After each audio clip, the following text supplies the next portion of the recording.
udah record kan? Oh, udah. Udah ada tulisan record? Udah. Oke. Rek, nggak kedengeran musik-musik, ta? Enggak. Oh, ya wis, alhamdulillah. Muncul, Rek. Yuk.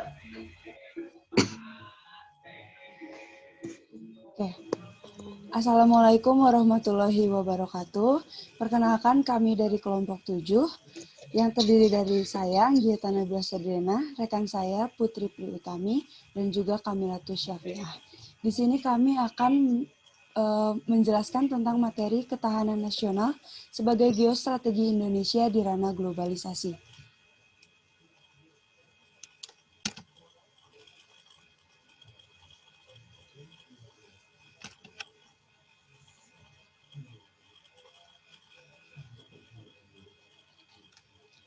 Yang selanjutnya akan dijelaskan oleh rekan saya, Kamila. Silahkan.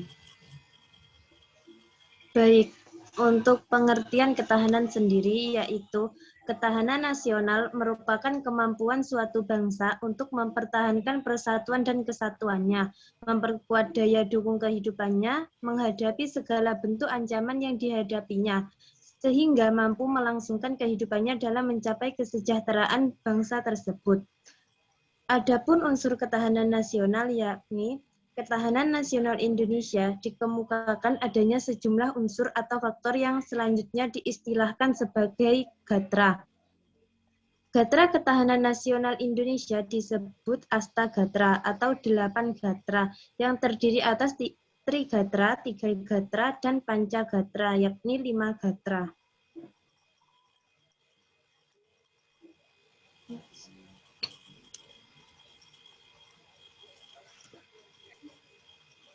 Baik, yang selanjutnya yaitu 3 aspek kehidupan alamiah atau Trigatra. Yang pertama, gatra letak dan kedudukan geografi. A. Bentuk wilayah negara. Dalam hal ini yaitu berupa negara pantai, kepulauan, atau negara kontinental. Yang selanjutnya yaitu mengenai luas wilayah. Dalam hal ini, luas dan juga sempit. Dan selanjutnya, yaitu mengenai posisi geografis, astronomis, dan geologis. Dan yang keempat, daya dukung wilayah negara. Ada wilayah yang habitable, ada yang wilayah yang unhabitable. Yang selanjutnya yaitu gatra keadaan dan kekayaan alam. Yang pertama, potensi sumber daya alam wilayah yang bersangkutan. Dalam hal ini mencakup sumber daya alam hewani, nabati, dan juga tambang. Yang kedua, yaitu mengenai kemampuan mengeksplorasi sumber daya alam. Yang ketiga, pemanfaatan sumber daya alam dengan memperhitungkan masa depan dan lingkungan hidup. Dan yang terakhir, yaitu mengenai kontrol atas sumber daya alam. Selanjutnya ada gatra keadaan dan kemampuan penduduk. Gatra ini sangat besar sekali pengaruhnya terhadap upaya membina dan mengembangkan ketahanan nasional. Karena penduduk yang produktif atau yang sering disebut sebagai sumber daya manusia yang berkualitas mempunyai korelasi positif dalam pemanfaatan sumber daya alam serta menjaga kelestarian lingkungan hidup atau geografi, baik secara fisik maupun sosial. Oke, selanjutnya 5 aspek kehidupan sosial atau Pancagatra.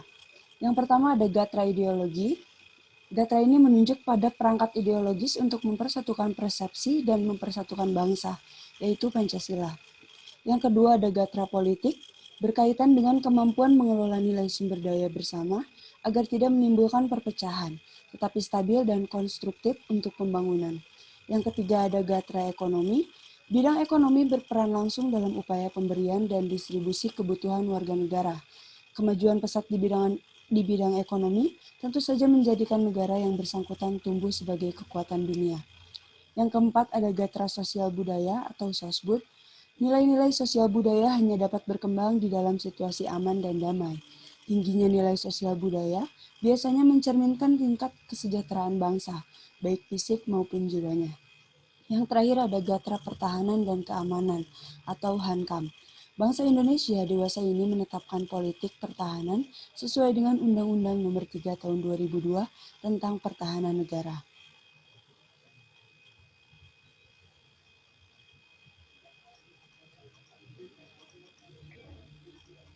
pendekatan Astagatra dalam mewujudkan ketahanan nasional.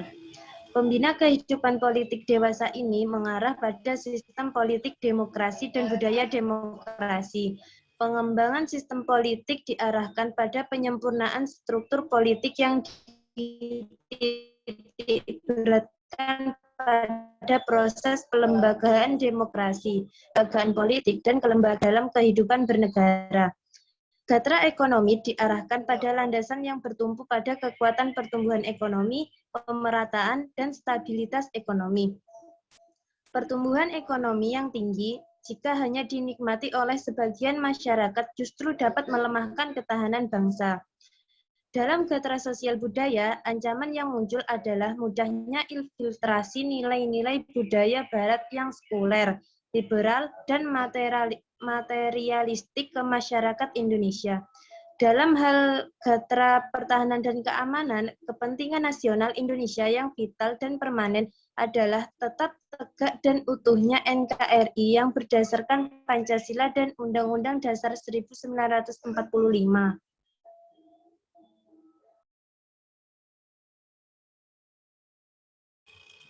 Yang selanjutnya ada globalisasi dan ketahanan nasional akan dijelaskan oleh Putri. Silakan. Terima kasih. Baik, yang selanjutnya yaitu mengenai globalisasi dan ketahanan nasional. Globalisasi ini sangat berpengaruh terhadap berbagai bidang, dari bidang politik, yaitu antara lain maraknya internasionalisasi dan penyebaran pemikiran serta nilai-nilai demokratis, termasuk di dalamnya masalah hak asasi manusia. Keinginan dari pihak yang dikuasai atau dari penguasa yang ingin menolong orang-orangnya untuk mengatur bentuk sistem yang ada di pemerintah. Dalam hal ini, bentuk ini tidak bisa dipisahkan dalam istilah positif dalam urutan bahwa di masa depan tidak ada kemungkinan tindakan yang sewenang-wenang. Globalisasi juga berpengaruh terhadap bidang ekonomi, antara lain yaitu menguatnya kapitalisme dan pasar bebas. Selanjutnya,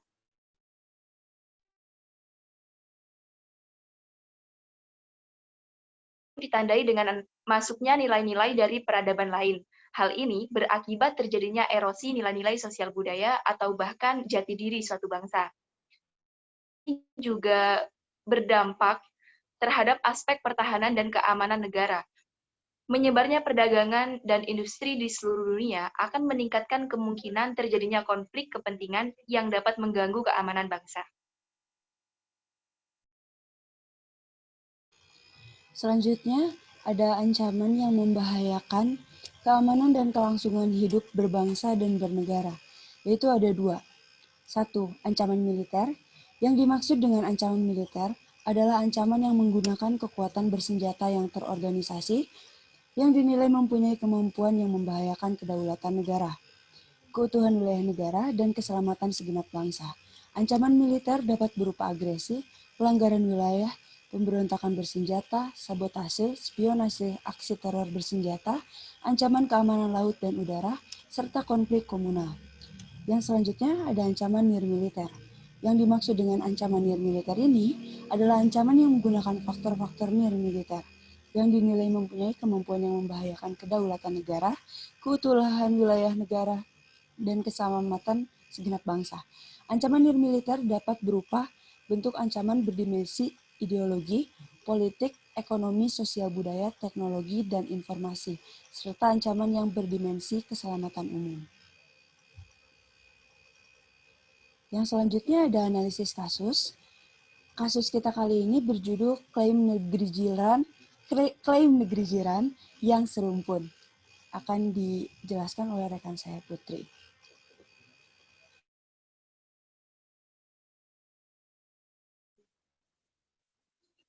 Baik. Banyak sekali kasus yang berkenaan dengan keamanan dan ketahanan negara. Salah satunya ini mengenai negeri jiran yang serumpun yang tadi disebutkan oleh rekan saya.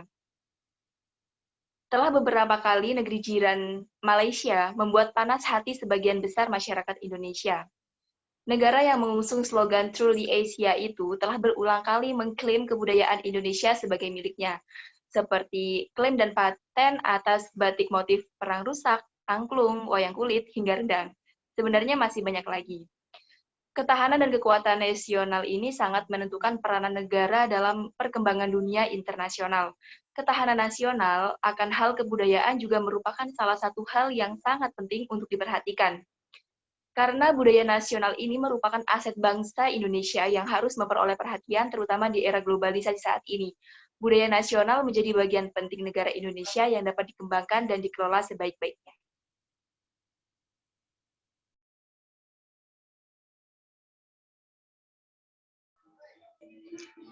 Untuk kesimpulannya, yakni dapat ditarik dengan kesimpulan ketahanan nasional atau national resilience merupakan salah satu konsepsi kenegaraan Indonesia. Ketahanan sebuah bangsa pada dasarnya dibutuhkan guna menjamin serta memperkuat kemampuan bangsa yang bersangkutan baik dalam rangka mempertahankan kesatuannya, menghadapi ancaman yang datang, maupun mengupayakan sumber daya guna memenuhi kebutuhan hidup. Dengan demikian, ketahanan bangsa merupakan kemampuan suatu bangsa untuk mempertahankan persatuan dan kesatuannya, memperkuat daya dukung kehidupan, menghadapi segala bentuk ancaman yang dihadapinya, sehingga mampu melangsungkan kehidupannya dalam mencapai kesejahteraan bangsa tersebut.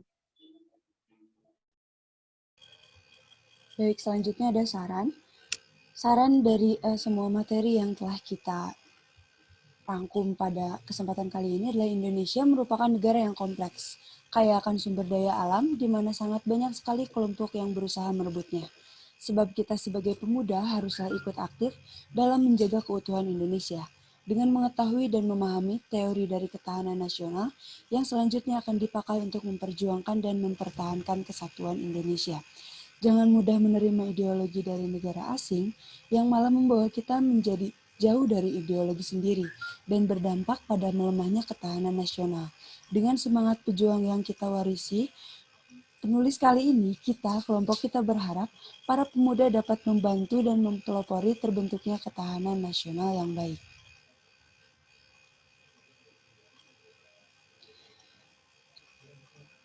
Cukup sekian presentasi dari kelompok kami. Untuk pertanyaan bisa kalian tanyakan di forum diskusi. Terima kasih atas perhatiannya. Wassalamualaikum warahmatullahi wabarakatuh.